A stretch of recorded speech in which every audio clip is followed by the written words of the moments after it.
कहानी तो कुछ इस तरीके से पिछ लेते हैं। वैसे मेन कहानी तो कुछ अलग है, क्योंकि जिस समय भगवान श्री कृष्ण रास कराया करते थे, शंकर भगवान देखने आया करते थे और अग्रवन में रुका करते थे, फिर उसके बाद जाया करते थे। ये तो पुरानी कहानी रही। अभी आजकल जो चलन में कहानी चल रही है वो ये है कि पृथ्वीराज चौहान संयुक्ता का हरण करके कन्नौज से वापस आ रहे थे। तो इस जगह पे हमारे बुजुर्गों की खेती हुआ करती थी और या कुइया थी और झोपड़ी डली हुई थी, वहाँ लोग रहते थे। तो जो लोग निकलते थे रास्ते से वो वहीं विश्राम किया करते थे और फिर सुबह नित्य क्रिया से निवृत्त होकर के चले जाया करते थे। तो वही इसी क्रम में पृथ्वीराज चौहान यहाँ आके रुके, और जब रुके संयुक्ता का जब हरण करके ला रहे थे तो यहीं रुके। और रुके तो रात को उनका घोड़ा, जो बाबा जब विराजमान है उस जगह पे एक आग का वृक्ष हुआ करता था, उस वृक्ष पे पृथ्वीराज चौहान का घोड़ा बांध दिया। और जब घोड़ा बांधा गया तो घोड़े ने जब बंदगी की, घोड़ा खुल गया। दोबारा बांधा, दोबारा खुल गया। तिवारा बांधा, तिवारा खुल गया। जब तिवारा में बांधा तो संशय अपने आप बढ़ जानी है, मैं भी हूँ। तो जब संशय बढ़ी तो उन्होंने वो राजा को खबर पहुंचाई पृथ्वीराज चौहान को, बोले महाराज 3 बार घोड़ा बांध चुके हैं और बड़ी ताकत से बांधा है, फिर भी घोड़ा खुला। तो बोले खोदो, खुदाई करो, कि ऐसा तो नहीं है कोई भूत बिहार कुछ ज्यादा हो जो आने वाले यात्रियों को परेशान करे। खुदाई की गई। खुदाई जब की गई तो पामले से जब खुदाई हो रही थी तो बाबा को थोड़ा सा पामले का निशान लगा, पीछे निशान है आज भी, तो निशान लगा तो उसमें से दूध की धारा देखी तो सफाई कराई गई। तो बाबा जिस रूप में विराजमान है ऐसे रूप में विराजमान मिले और धीमे धीमे लोग आते चले गए।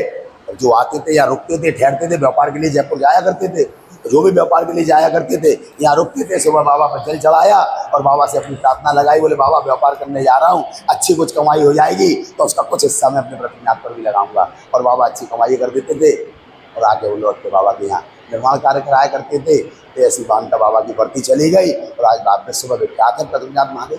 तो अनंत काल से लग रहा था। ये तो हमें खुद नहीं पता है कब से लग रहा है, क्योंकि मुझे लगता है हमारे पिताजी को भी नहीं पता था कब से ये मेला लग रहा है, क्योंकि उनको पता होता तो वो हमें बताते। और मुझे लग रहा है दादाजी को भी नहीं पता होगा इस मेले की। तो मेला तो अनंत काल से लग रहा है, जब से बाबा विराजमान हुआ मेला जब से आरंभ है। क्योंकि ये रास्ता जयपुर का हुआ करता था, जिसकी मनोकामना पूरी हो जाती थी वह सोमवार को बाबा के यहाँ आता था और धीमे धीमे करके एक मेला बन गया। और मेले का आज सभी लोग आनंद उठा रहे हैं। सावन मास में उस मेले को हम आनंद उठा ही रहे हैं। चौथा सोमवार हमारे बाबा पृथ्वीनाथ का ही है, उसको मना के बड़ा आनंद में उल्लास में सबकी मनोकामना की पूर्ति कराएंगे। बाबा से प्रार्थना करेंगे सबकी मनोकामना की पूर्ति करें। बाहर के कुछ लोग जैसे दिल्ली से, कुछ लोग हरियाणा से आते हैं, कुछ लोग पंजाब से भी आते हैं, लेकिन उत्तर प्रदेश पूरा आता है। दिक्कतें तो खैर बहुत है, क्योंकि पुरानी जगहों पर दिक्कतें तो हमेशा सदैव से बनी रही हैं, क्योंकि परिवार बढ़े और दिक्कतें बढ़ी। वो स्थिति तो पृथ्वीनाथ पर भी है, लेकिन धीमे धीमे उन स्थितियों को संभालते हुए चल रहे हैं। डेली लड़ाइयाँ भी हो रही हैं, डेली युद्ध भी होते हैं। अच्छा काम करने निकलेंगे तो व्याधाएँ आती हैं, उनको काटते हुए बाबा चलाते चल रहे हैं। ये भी साधन जो देख रहे हैं 80 साल हुए हैं, इनको 12 साल पहले करना था हमें ये सारा काम। अपनों की वजह से ये इतने समय पीछे हुआ है। तो दिक्कतें तो आती हैं अच्छे कामों में। ये तो ऋषि मुनियों के समय से चली आ रही है। जब यज्ञ आदि हवन करते थे, राक्षस आते थे और उनको तो 1-1 महीना लगता था यज्ञ आदि से तैयार करने में। पहले भूमि ढूंढते थे, यज्ञ जब करना होता था ऋषि मुनियों को तो पहले भूमि ढूंढते थे।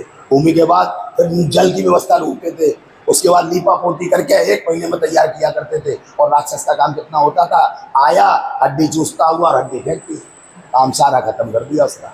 वही स्थिति आज भी चल रही है और ये चलती रहेगी। इससे तो ना कोई रोक पाया न रोक पाएगा।